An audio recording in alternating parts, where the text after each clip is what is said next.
Welcome back, everyone. Did you know that there's a singular fictional character whose presence is so impactful, he's credited with sparking the civil rights movement? Uncle Tom was created in 1852, and his enduring legacy can still be found today, centuries later.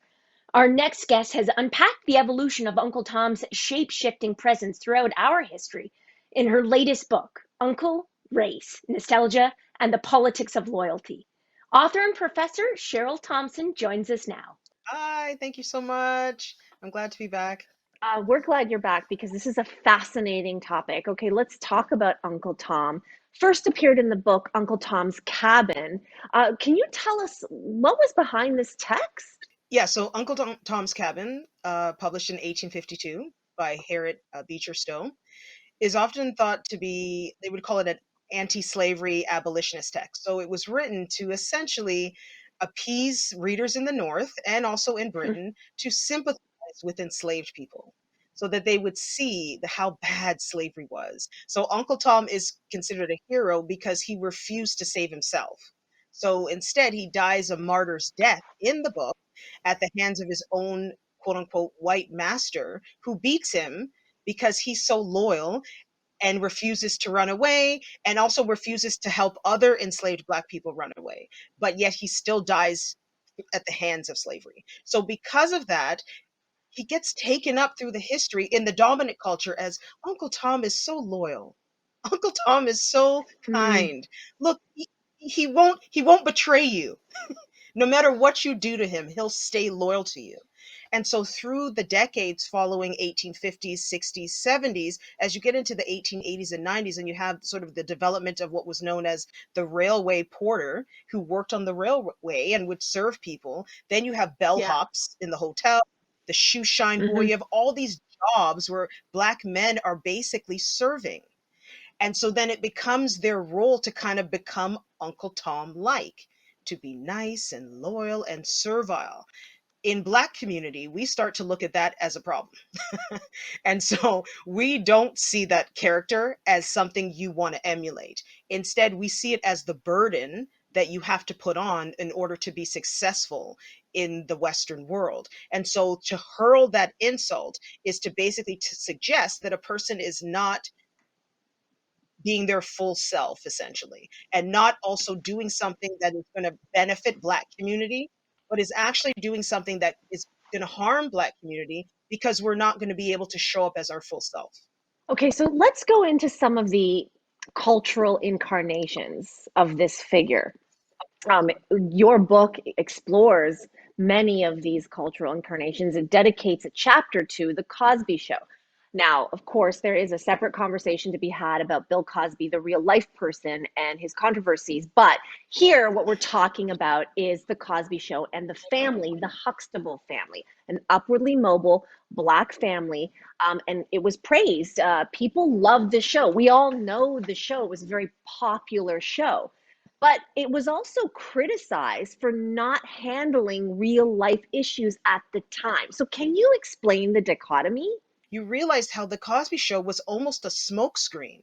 That's actually what I call Bill Cosby in my book, because it took your eye off of the real issues that were happening in the 1980s in terms of Black community. You had Hmm. sort of the war on drugs, which actually became this like two-tiered war against crack.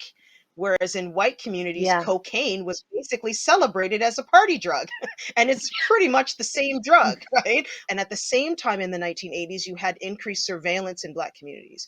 You had the sort of the expanding apparatus of the state that was literally going into Black communities, raiding homes, throwing a lot of Black men in jail for drug possession. And I think what the book is really trying to say is there's media Blackness and then there's the reality. And I think a lot of people are not attuned to what they think they know of Black community is actually media generated. It's not real. I'm hoping we can shift to basketball, which you cover in your book, and that you might unpack why Michael Jordan is a bit of a complicated character. He was a different era and he kind of maintained a kind of respectability politics. He never got political. He never talked about Yeah. anything related to community, and he kind of just Hmm. became this global brand ambassador that we know him today. He was kind of a Cosby in that sense. He was a neutral black face, just there Right. to be nice to everyone, basically. And you write that the Fab Five and Allen Iverson played a role in challenging the NBA's image at the time. Can you get into that a bit? In the early 90s with the Fab Five, Allen Iverson, Chris Webber, Jalen Rose, they just embraced the fact that they were coming from a low income community, i.e., the streets. They listened to hip hop culture when hip hop culture was not cool for the NBA. Hmm. Now it's basically the brand of the NBA, but in the early Yeah. 1990s, it was not. They would come to games with big headphones, they had baggy jeans, t-shirts, like they wore urban clothing to the game. And at the same time, they brought the sort of the inner city courtyard style of play, they brought that to the NBA. And they completely revolutionized the game. But at the time, of course, the league didn't like it because it seemed as if the NBA was suddenly getting a little too black for Hmm. their taste. But when the audience loved it, they were like, "Oh, black is cool. Okay, we can go with this. We can go with this. It's fine." Those players were anti Uncle Tom. They said, "No, we don't like this, and we're going to let everyone know." And so that kind of aggression, I think we don't pay enough attention to how black men often can't be aggressive. And if they are Hmm. aggressive, hello, we have seen it with Black Lives Matter. What happens when Yeah. there's Yeah. this sense of a possible aggression? And so that's the real world implications of a lot of the things that I Yeah. talk about in the book. We're talking about basketball players who really were bigger than their sport in terms of how what impact they had on the culture. And you can't ignore Tiger Woods in that respect too. I mean, Tiger Woods is almost bigger than golf, and the fascination around Tiger Woods goes beyond the green and the fairway. So you do cover Tiger Woods. Um, how do you think race played a factor in how he was treated, not only during his wins, but during his losses, both professional and personal? He's squeaky clean, always smiling, and very tightly holding on to his biography. And he had this image of, I think he once went on Oprah and called himself a Caucasian.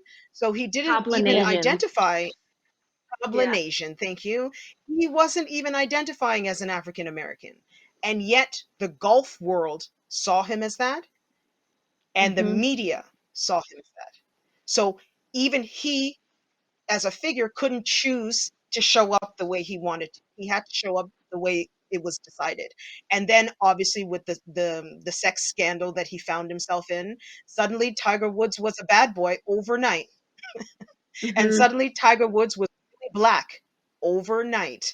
Okay? Mm. And suddenly I remember even he kind of adopted a weird kind of public image. He started to hang out with a different type of crowd. Suddenly you'd see Tiger Woods hanging out with some basketball players and showing them how to play golf. And I thought, this is really bizarre.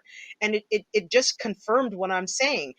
The black male who has a public persona is often held to such a standard of respectability politics that the minute they show a little side of themselves that might be aggressive or might be a little bit of the bad boy, they can never be seen as that figure again.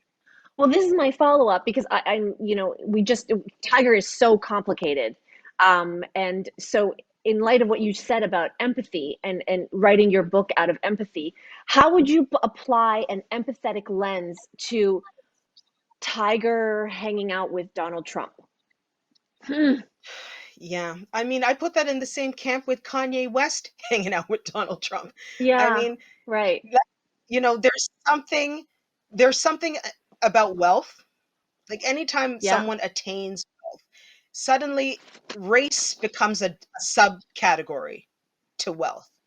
And I think for a lot of these men, that's exactly what happens. Mm, Like they're looking at it, we're the same elk. I mean, I see you at the country club, I see you at the private jet hangar when I'm leaving on my trip. You're there too for your jet. right. So they actually are in the same circles in as much as they are racially different. So I think as the public, we might see race, But in their circles, they're like, we're the same. We belong to all the same clubs Mm, and all the same mhm. circles. We go to the park.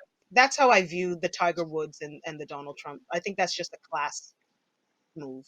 This has been a fascinating conversation, and I don't want it to end, but this is all the time we have. Cheryl, thank you so much for joining us today. No, thank you so much for having me to talk about these things. I love it. The book is called Uncle. Definitely check it out. And we're going to take a break, but we'll be back soon.